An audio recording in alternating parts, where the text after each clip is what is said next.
Hello guys, what's up? So I'm back again for another tutorial video. So in this video, I will gonna show you how you can install Temu on your PC or laptop. So if you are interested, then keep on watching.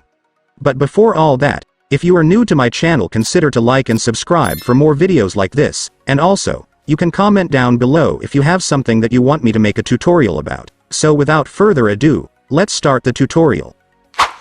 So to install Temu on your PC or laptop, it's actually pretty easy. Just follow what I'm gonna do.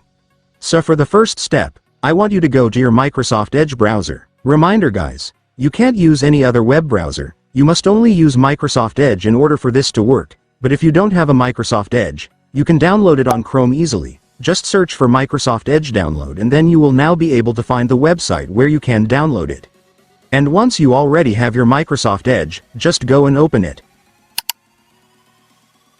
And once you're on your Microsoft Edge, next, I want you to go to the official website of Temu, so just go and search this.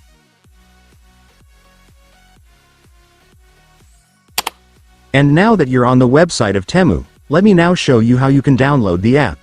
So to do that, just click this 3 dots at the top. And then select the apps option.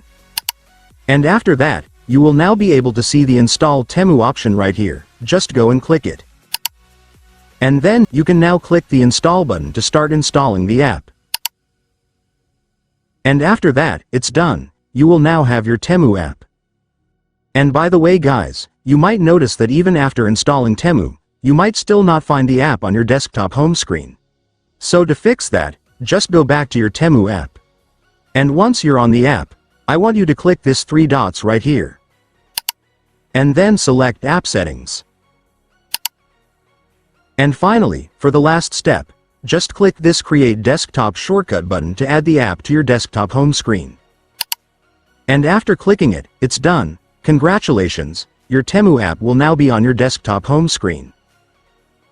And so that's just how you do it guys. Now that you've watched this video, you can now do it yourself. So that concludes our tutorial video for today. I hope it helped you. Thanks for watching. Goodbye.